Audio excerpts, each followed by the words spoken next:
Salut, c'est Hugo, j'espère que vous allez bien. Aujourd'hui, on va parler de TikTok, d'un roi qui fuit, de la crise importante au Liban, d'une catastrophe environnementale ou encore de Mulan. Bref, on est parti pour un résumé des 5 actualités qui ont marqué la semaine.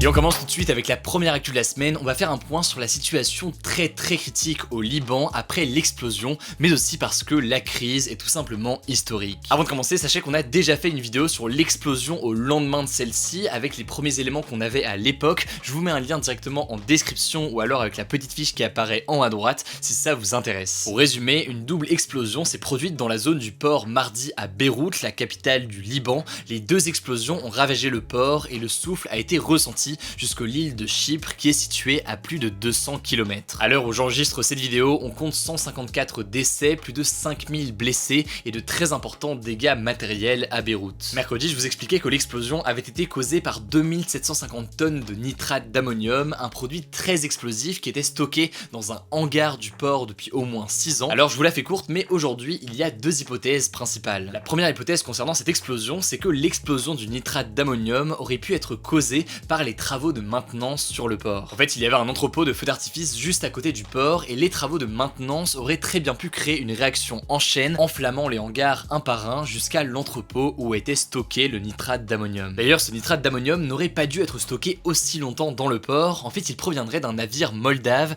qui reliait la Géorgie au Mozambique et qui a été bloqué lors d'une escale dans le port de Beyrouth. Je vous la fais courte, mais ce bateau a été abandonné avec tout le nitrate d'ammonium à bord. La justice libanaise avait donc décidé de placer la cargaison dans un hangar du port, le temps de trouver une solution. Vous l'aurez compris, ils n'en ont pas trouvé puisque ça faisait 6 ans que cette cargaison très dangereuse se trouvait dans le port. Et là du coup, vous l'imaginez, aujourd'hui, tout le monde se rejette un peu la faute. Vendredi, le président libanais a émis une nouvelle hypothèse sur la catastrophe. D'après lui, la terrible explosion pourrait être due, je cite, soit à la négligence, soit à une intervention extérieure. Il a même évoqué la possibilité éventuelle que ce soit un missile ou alors une bombe, mais il n'a pas donné plus de précision. Il y a donc la question de cette explosion qui a ravagé une partie importante de la capitale du Liban, mais il y a plus largement la crise immense que traverse le pays. En effet, on en a déjà parlé sur la chaîne ces derniers mois, cette explosion désastreuse arrive au pire moment pour le Liban, plongé dans une crise considérée comme du jamais vu. 50% de la population vit sous le seuil de pauvreté, la valeur de la monnaie locale s'effondre,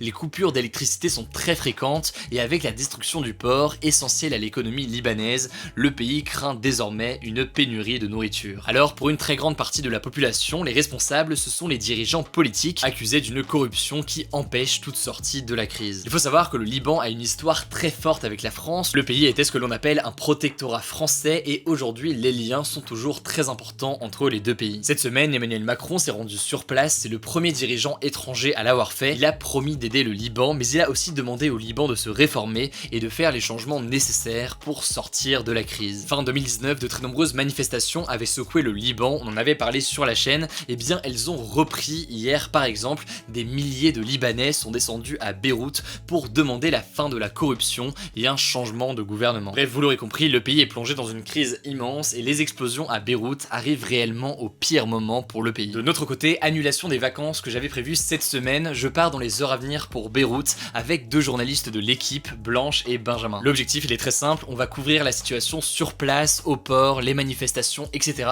On va partir à la rencontre des jeunes qui se mobilisent. On va évidemment en faire un reportage qui sera disponible sur cette chaîne YouTube, mais je vais aussi vous partager la situation sur place depuis Instagram en story. Du coup, évidemment, mais c'est pas encore le cas, n'hésitez pas à nous suivre sur Instagram, le nom du compte c'est Hugo Décrypte. En tout cas, ça me paraît très important d'être sur place, sur le terrain, pour vous informer au mieux de l'évolution de la situation en plus de ces vidéos, et donc c'est la raison pour laquelle je pars aujourd'hui au Liban avec une partie de mon équipe. La deuxième actu de la semaine, c'est l'ancien roi d'Espagne Juan Carlos qui est accusé de corruption et qui a annoncé cette semaine qu'il quittait l'Espagne. En fait, Juan Carlos Ier était le roi d'Espagne de 1975 à 2014, il a succédé au dictateur Franco et a longtemps été populaire car il représentait la transition vers la démocratie. Mais depuis quelques années, il est au cœur des scandales de corruption et de blanchiment d'argent, ce qui l'a obligé à abdiquer, donc à quitter le trône en 2014. Et désormais, c'est son fils Felipe VI qui est roi d'Espagne. En fait, les affaires commencent en 2012 lorsque le roi Juan Carlos est surpris en train de faire un safari de luxe au Botswana, payé par un homme d'affaires milliardaires saoudiens alors que l'Espagne est en pleine crise économique et que des millions d'Espagnols sont au chômage. Au même moment, les Espagnols apprennent aussi l'existence de sa maîtresse, une Allemande nommée Corina Larsen. Ces révélations n'ont pas plu aux Espagnols et Juan Carlos a été contraint d'abdiquer en 2014. Vous l'imaginez, ça ne s'arrête pas là. Sa maîtresse a révélé récemment que Juan Carlos avait 100 millions de dollars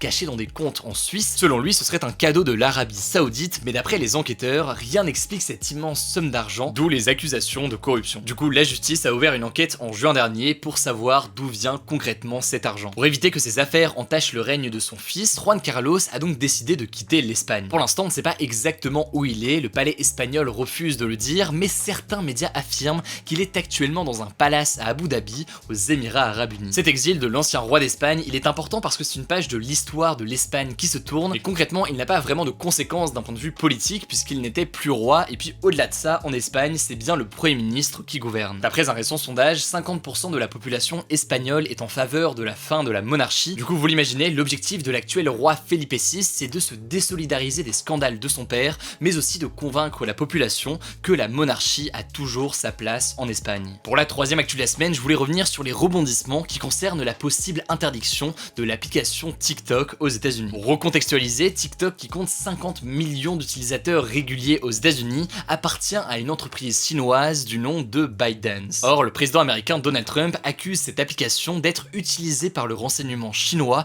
pour surveiller les Américains, ce que TikTok en l'occurrence nie totalement. Le président américain avait d'abord décidé d'interdire l'application, ça je vous en avais parlé la semaine dernière, mais finalement cette semaine, il a changé d'avis et il a proposé une solution à ByteDance, l'entreprise qui possède TikTok. En fait, pour que l'application puisse continuer à être utilisée aux États-Unis, il faut que la branche américaine de TikTok soit vendue à une entreprise américaine, et ce avant le 15 septembre. Et cette entreprise, a priori, ce sera Microsoft. Concrètement, Microsoft rachèterait uniquement les activités de TikTok aux États-Unis, donc TikTok continuera d'appartenir à ByteDance dans le reste du monde, comme en France, mais aux États-Unis, ce serait Microsoft qui s'en occuperait. L'objectif de Trump, c'est de séparer définitivement les activités américaines et les activités chinoises de TikTok pour éviter que les données des Américains ne soient récupérées par les Chinois. Et puis le deuxième objectif potentiel, c'est plus un objectif économique, à savoir faire d'un géant chinois, TikTok, et bien désormais un géant chinois et américain. Mais Donald Trump ne s'est pas arrêté là dans sa proposition. Jeudi, il a demandé à ce qu'une partie de la somme qui pourrait être touchée par ByteDance avec la vente du TikTok américain soit reversée au trésor américain, qui sont en gros les caisses des États-Unis. Cette proposition a été rapidement très critiquée et Donald Trump a été accusé d'utiliser une technique de mafieux en mélangeant une décision politique, celle de bannir TikTok, à sa volonté de faire de l'argent. Bref, cette dernière partie peut paraître un peu complexe. Dans tous les cas, on ne sait pas encore si le rachat de TikTok américain va être acté ou non. Il reste encore plus d'un mois à Microsoft et TikTok pour se mettre d'accord, du coup on en reparlera dès que c'est fait. La quatrième actu de la semaine, c'est le naufrage d'un navire japonais au large de l'île Maurice qui est en train de se transformer en véritable catastrophe écologique. Ce navire, c'est le Wakashio, il ressemble à ça et il transporte 2 hydrocarbures, du diesel et du fuel, en gros c'est du pétrole. Il y a 2 semaines, il s'est échoué au large de l'île Maurice, il a touché le fond de la mer et il est resté bloqué, du coup son équipage a été évacué, mais le bateau est resté sur place. Au début, les autorités disaient qu'il n'y avait pas de quoi s'inquiéter et que la situation était sous contrôle, mais jeudi, on a eu la confirmation qu'il y avait bien une brèche dans le navire et que du coup, le pétrole se déversait dans la mer. Comme vous pouvez le voir sur ces images, on aperçoit une longue traînée d'huile noire dans la mer et évidemment, ça pose d'énormes problèmes. Le premier problème, logiquement, vous vous en doutez, c'est un problème environnemental, ça peut tuer la faune et la flore marine des eaux autour de l'île Maurice. Le deuxième problème, c'est que les courants risquent de pousser ce pétrole vers les plus belles plages de l'île, c'est là où se trouvent les principaux hôtels du pays, et au-delà du problème environnemental, ce serait en fait une catastrophe pour le tourisme qui est l'une des principales sources de richesse de l'île Maurice. Le dernier problème, c'est que l'île Maurice est un petit pays et n'est pas suffisamment équipé pour traiter ce problème, du coup le gouvernement mauricien a demandé le soutien de plusieurs pays dont ils sont proches, comme l'Afrique du Sud ou encore la France. Les autorités locales et les ONG ont allié leurs forces pour installer des barrières flottantes anti-pollution, c'est une sorte de longue rangée de bouées qui empêche le pétrole d'avancer sur l'eau, et un navire en provenance de la Grèce est aussi attendu pour pomper les hydrocarbures qui sont stockés dans les cuves du bateau. Bref, vous l'aurez compris, une mobilisation s'organise, mais la situation reste critique et évidemment, on vous tient au courant de l'évolution de la situation. Pour terminer, pour la 5e actu de la semaine, je voulais vous parler de la sortie du nouveau Mulan par Disney qui pourrait causer d'énormes problèmes au cinéma du monde entier. En fait, Disney a annoncé que son prochain gros film Mulan, qui devait sortir au cinéma cette semaine,